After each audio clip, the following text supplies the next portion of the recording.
Alright, hello everyone. I haven't done a mass transit update in a while, but this was urgent, and that's why I had to title this video Urgent Situation on LIRR Main Line, because honestly, this is a crisis that we've been talking about on this channel for the past year and a half.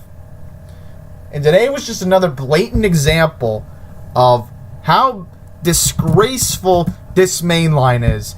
It is just beyond a disdain of acceptable service. It has gotten to a point where every day there can be an epic fail. That's how bad it's gotten, folks. This is a disaster. And the music pretty much describes how bad this has gotten. And I don't care if there's dual echoing at this point. I don't care. Alright? Because, sorry, because, post-nasal trip. I'm just beyond disgusted what I've had to read all day.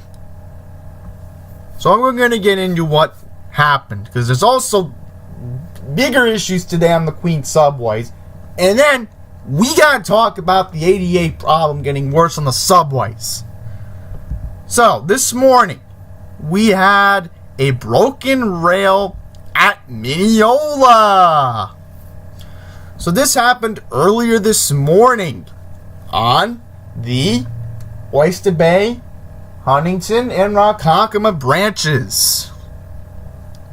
So, we'll take a look at the Long Island Railroad's Twitter feed to get an idea of when this disaster began.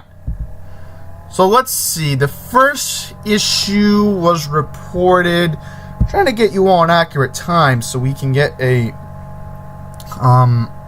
idea of when this issue first started, because honestly, I want to get you an accurate time of events, so if we have a good timeline, then we know what we're doing here. Okay, let's see. Trying to get you all first report. I believe this was around 5 a.m., if I'm correct. So I'm trying to get it. Once again, I do want to get you the right information from the Twitter feed. Let's see what we can get here. Right, because all morning it was all broken rail at Wantaw. Yes, we actually had a fail on the Babylon branch today. So you can blame this cold weather for this disaster that took place today. So let's see.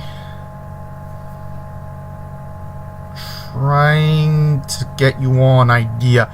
Oh, guess what, folks? We had a bridge strike near Merlon Avenue last night. I think I remember I got a tip about this last night. I think Quinto gave me this tip. Yeah, it was Quinto. Now I remember. He gave me this tip last night. So once again, another fail on the main line. We had a bridge strike near Merlon Avenue. You can't make this stuff up on the main line. You can't make this stuff up. So let's see. The first reported issue was at 5:47 this morning with regards to the broken rail at Mineola. Then later on this morning, the issue at Wantaw was tweeted at 6:32 a.m. So we'll try to get you all an idea of when this situation was fixed on the Babylon branch. Oh, by the way, they're having the Q&A session with Philip Ng next week, which I know Matt Camper is supposed to attend that. Alright, Babylon branch first resumed regular service at 10:14 this morning. Then I do want to read the Newsday article. Hang on, we have a news tip. Let's see what this is about. Oh, just the thing I wanted to bring up from earlier. We'll get to that later on in this video. So let's see. So the 5 to 10 minute time frame came at 10:39 this morning. And then, oh, I forgot to mention, I think this is what caused the issue at Woodside. One of the reasons. They put temporary eastbound platforms at Woodside near Heroin Interlocking. And by the way, I did pass through Harold yesterday when I was on my 211 eastbound to Long Beach. And it's disgraceful that every time I pass through Woodside Station, I have to see all the temporary platforms that are on the main platform. There's like 3 or 4 wooden structures there. And they did the same thing yesterday at Hollis Hillside Support Facilities in Queens Village yesterday. Going a little bit off topic, but I'm trying to get you all when this was fixed. Yeah, I know the Oyster Bay branch had the same issue too, because remember, those tracks switch at Mineola. Because if you take the Oyster Bay branch, I know many of my viewers are very familiar with the Oyster Bay branch, especially how I'm familiar with it because I have a friend who lives in East Williston, and that's his home station, of course. That you have the issue because, once again, if they're repairing the broken rail, how is the train supposed to switch tracks to the diesel side at Mineola to get to East Williston? Exactly, and it can't forward on past Albertson. Okay, so this was fixed at 1:10 p.m. Oh! Yep, this is what Newsday said. Yeah, so this was fully repaired at 12:30. And they had to make all the trains, including Ronkonkoma trains, stop at Westbury, Carl Place, Mineola, Moorlawn Avenue, New Hyde Park, and Jamaica. But once again, the coal rail gets to be an issue. And I'm telling you right now, with tomorrow and with Thursday, maybe even Friday, maybe even the weekend, because we're not even supposed to get above 32 again until maybe even Sunday, which I am expecting more problems this week. Now we have to get to another issue that happened at Heroin Interlocking this afternoon, because unfortunately another fail came. Another bad fail.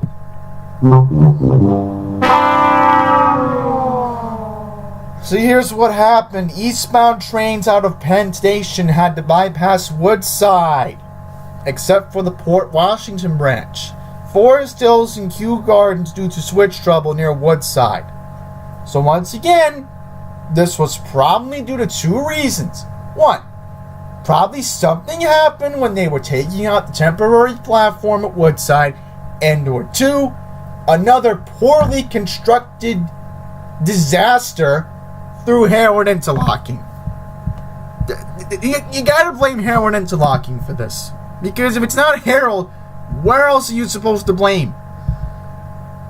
And let's see, the eastbound service was finally restored. Well, it didn't take that long. It only took about maybe 35-40 minutes, so it wasn't that bad. And guess what? The 303 train to Babylon had to make additional stops at Forest Hills and Kew Gardens. Too bad. That's what Matt Camper would normally say. Alright, so cross honoring stopped at 3:19. That's good news that they finally got their act together.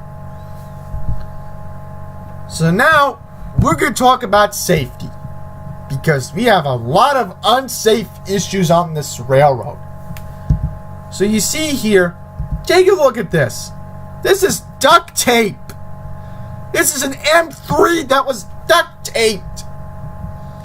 You can't make this stuff up. I don't want to read the whole article, but it was in Newsday today. But I just wanted to show you this picture, because once again, this is just pure blatancy how this railroad misneglects its M3 fleet. Metro North, I'm going to say this again, they know how to take care of their M3 fleet. They know how to properly maintain it, unlike the Long Island Railroad. And once again, there are fails on the M7s. There are fails. And then you have the diesel C3s, which the automated signs are not even turned on. Now, Flower Power. This is somebody who I encourage you to follow on Twitter. At FixTheLIRR. I do apologize about everyone. My phone's ringing. So I know what I have to do. I'll try to make this as quick as possible. Okay. So, here's a tweet that I agree with her on. What is it going to take for somebody to do something about the LIRR? A death. Many deaths. Passenger strikes. Jail sentences. We had enough. The Long Island Railroad incompetence is beyond belief and dangerous. At Newsday, at News 12 Long Island, at Cuomo Corruption, at New York State Attorney General. Oh, Cuomo Corruption got tagged twice. And at BIOS1 News LI. And then I tweeted out, I recorded a tweet, and I said, I would like to see one day where people boycott the Long Island Railroad. Just one day where the MTA can learn from a mistake on the main line like today, and maybe Elisa Pica, the executive vice president of the Long Island Railroad, and board member Vinny Testatore are terminated by Philip Bank.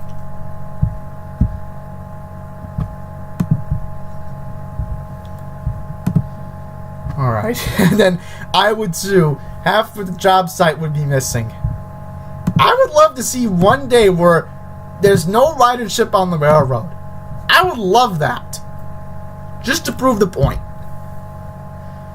Okay, I'm trying to get you what happened here in Queens this morning because we had a lot of issues today in Queens on the subways. Let's start off with this morning because honestly, what happened this morning was just disgraceful. Really disgraceful. Oh! Southbound R&W trains were delayed because there was an unsanitary car being removed from service at 23rd Street. Oh, that's probably Manhattan. That has to be Manhattan. I don't know if they're... Hang on, I could pull up my subway map. Hang on. Subway map. I do apologize, everyone. We'll pull up the subway map in just a second. Yeah, I know there is 23rd Street at Manhattan. I know that. I mean, if it's not 23rd Street, then I'm having a delusion here. Okay, yeah, that's definitely Manhattan. Because I know in Brooklyn, there's no 28th Street. There's only 25th Street on the R.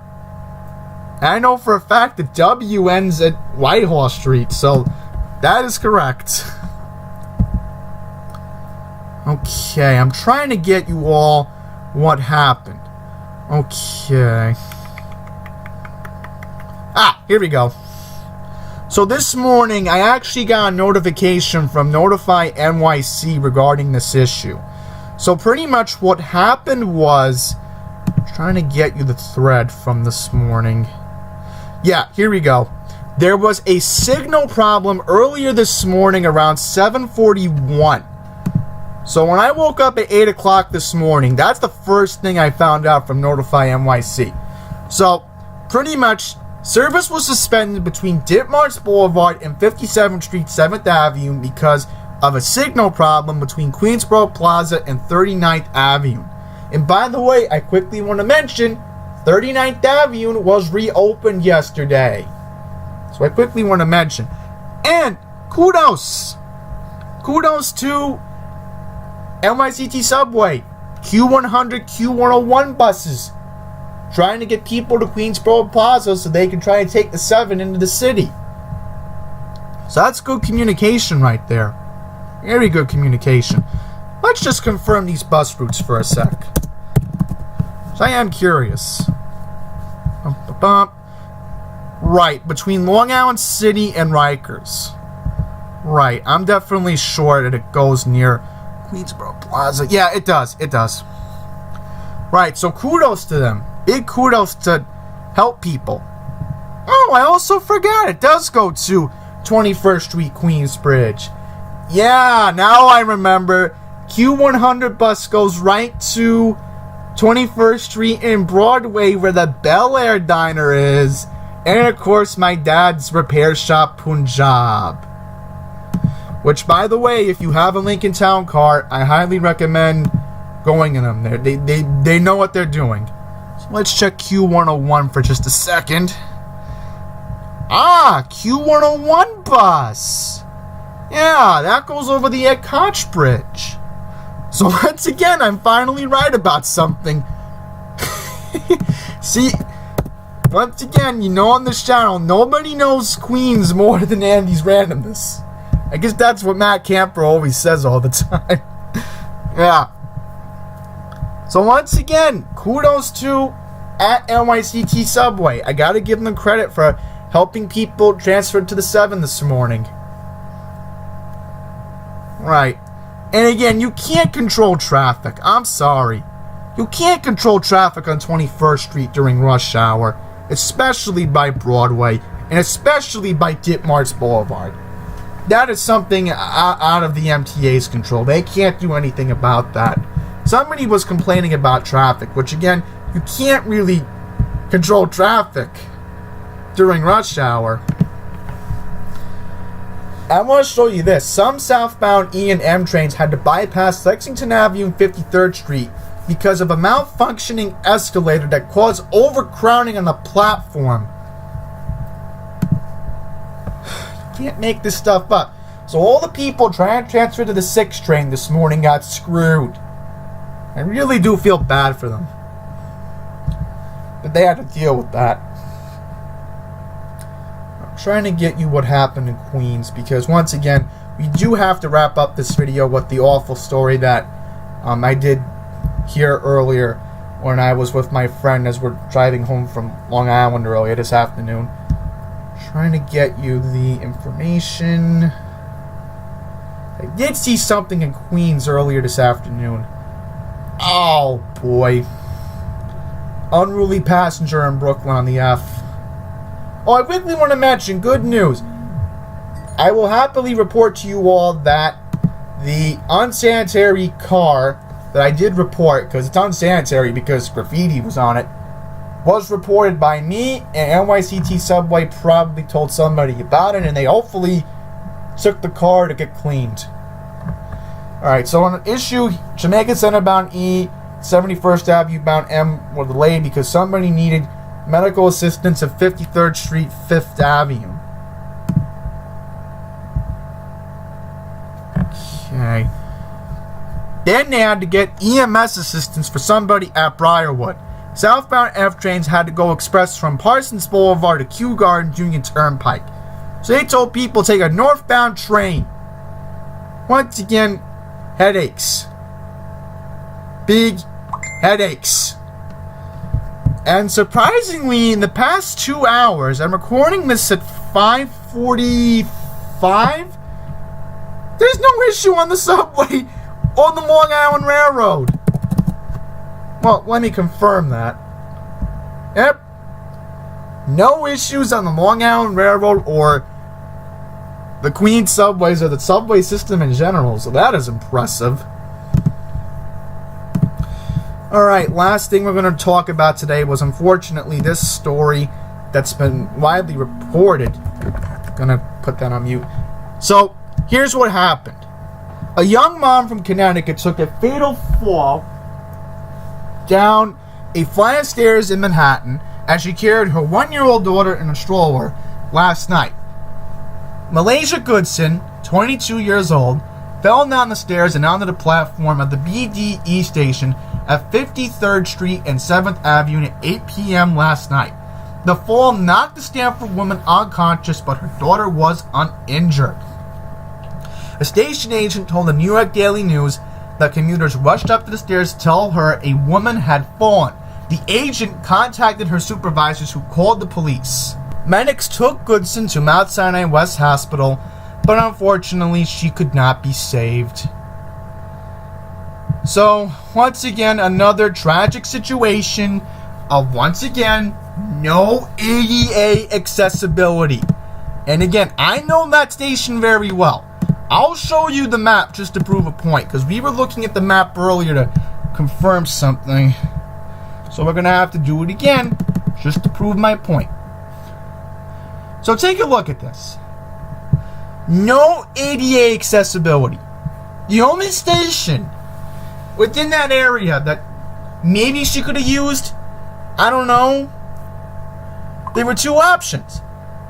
50th Street on the C and the E. And of course, Rockefeller Plaza. And this is what I don't understand, is that this is a major station. You have 3 subway lines that merge over here, okay? And what I don't understand is that why doesn't this station have ADA accessibility? This death could have been preventable. And I even heard on 1010 Wins that many of the people, and I agree with them, people, especially baby carriages, they can't get down the steps. So once again, we are a long way from making all of the stations ADA accessible. And this is why I have to keep mentioning, every time I go to these stations, I'm going to keep mentioning to you, if this station doesn't have ADA. Because thankfully, when we were at Herald Square yesterday, there was ADA accessibility. And once again, condolences to this woman's family. She's only 22 years old. The baby's gonna be without a mother, and that's just an awful story to report, but I have to report it because once again, this is why I have to keep talking to you all about fighting for ADA accessibility, because this is another example of, again, somebody who had a baby in the carriage and they couldn't get the baby safely, and the mother, we all know what happened. So that's going to wrap up this video. Thank you all for watching. Until the next one, please take care.